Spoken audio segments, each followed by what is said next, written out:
Hey guys, today we are going over Unit 1, Lesson 3. It's called A Tale of Two Orange Groves, and it's really talking about the two big powerhouses of oranges and citrus in the United States, and that would be Florida and California. Now, don't get disheartened. Texas is a very close number 3 down in the valley, so near Mexico, that very tip of Texas. We do grow a lot of citrus. Does anybody know what citrus Texas is famous for in the valley? That would be the grapefruit. So, the Texas grapefruit is a big deal for us. We are famous for it. That's actually our state fruit. So, we aren't left out of the citrus game. However, we are behind Florida and California. So, this just talks about how each of them kind of got started, and it's really interesting. So, first it says that Florida's oranges make their way into 90% of orange juice consumed in the United States. That is crazy. So, oranges are a huge economical resource for both of these states. They're very dependent on their citrus production. So, it says Florida is only second to Brazil in world citrus production. That's crazy. Why do you think that Florida and California are going to be the states that have the most abundant citrus in the United States?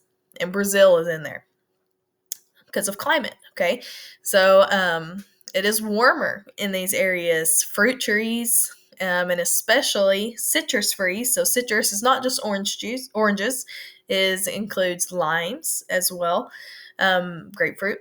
They love warm weather. So they like it hot, and that's why, and humid. So that's why Florida and California do really well in the citrus game.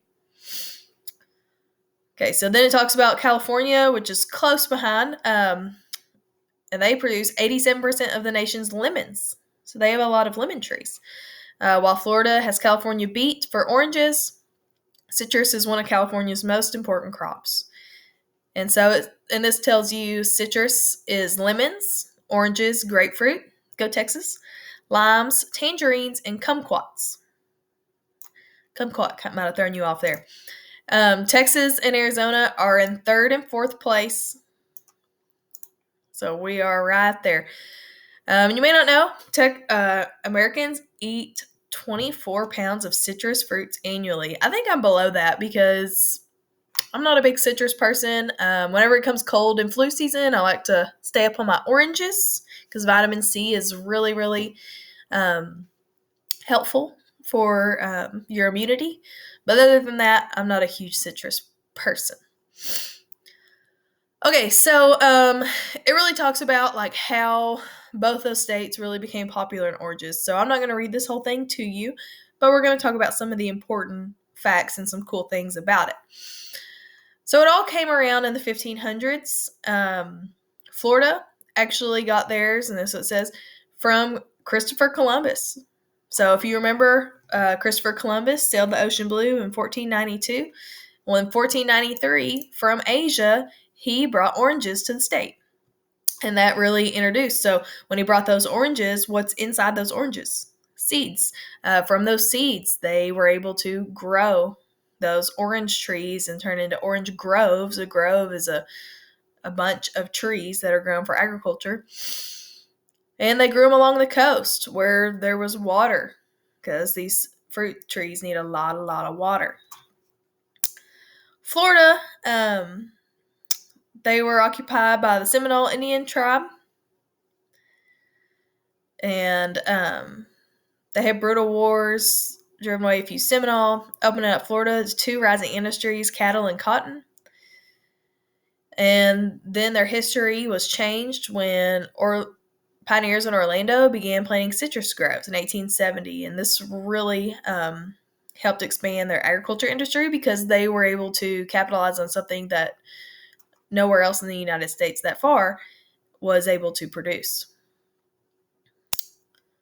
So it goes on to say they had two devastating freezes that reduced their crops from 5 million boxes a year to a mere 147,000. That is insane. That is a huge drop. The industry still will be impacted by freezes, any fruit industry. Like you may have noticed, there weren't a ton of peaches this year.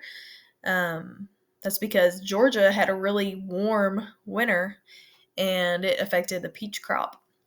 So they'll still have it, but due to greenhouses and other things, we're not going to have that drastic of a change, but that is crazy. So it bounced back stronger than ever, and it's still a strong industry today. California, wasn't brought over by Christopher Columbus, but it was brought over by the Spanish. So a little bit later, about 300 years later, Spanish missionaries planted citrus fruits in the 1700s, and Mexican residents of what now is California, they began to cultivate these trees. William Wolfskill, this might be in a unit quiz. He was known as the granddaddy of the citrus industry. Okay. It says that citrus became really important. It's got a pirate there. If you know anything about pirates, they're associated with scurvy. Scurvy is an actual disease. And vitamin C, which is grown through citrus and oranges, helps ward off scurvy. So that's when it really started to become popular in the late 1800s. Then it goes on to talk about different varieties. So something really cool that you can do with fruit trees, and I've included a video on here of it, is called grafting. So grafting is when the shoot or bud of one plant is united with an established plant by putting navel orange buds on existing trees, stems, or roots. So you literally take a tree, cut it in half, put the root of another tree in it, and then you tape it up and you force that tree to grow that new branch. That is called grafting, and I've included a really cool video of that. So there's a picture of it right there where they've put some buds there, and it's just kind of a way of cheating the system. So you're not starting completely from scratch, you're piggybacking off of another plant. So it goes on to say that while Florida rules the orange juice industry, California citrus generates over $2 billion a year. So very, very important are these fruit trees. Navel oranges are the best-selling seedless variety in the country. So it says their farms and ranches are more than $50 billion for their output in 2019, making ag one of the most important industries in California, which is funny because a lot of people, when they think of California, they think of Hollywood, they think of cities, they don't think of agriculture. But California is a very huge agriculture state. We rely a lot on it. And so that's why it's very important that people know that agriculture is so important in California. So California also they do a lot more than citrus. Right here it says they are the leading or sole producer of many popular products: almonds, grapes, pistachios, broccoli, lettuce, strawberries. They lead the nation in dairy production, which you may think it's Wisconsin, but it is not. California produces over 99% of the nation's figs, dates, and walnuts. It's because their environment in California is so large, they have a lot of different climates. So you have Napa Valley, which is farther up north, where we've got grapes, and then down south, you've got your citrus production. So go through here and read all of the neat things about California agriculture. And then it just talks about both Florida and California's histories are intertwined with developments. They show how great crops can build communities. Their states really were built off of agriculture. So that's kind of what I want you to get out of this, is that agriculture is a very important, very booming, very popular industry. And so that's why it's so important that we have people that are working in it and that are pursuing careers in this. So pretty neat. And then I went and found a picture. Look, here's an example of an orange grove. So oranges grow on trees, if you didn't know. And there's just thousands and thousands of trees. So that's pretty cool.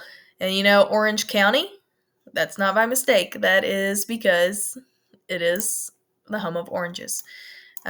So you'll have an activity to do, and I've got a video on how to do that. Till next time. Bye.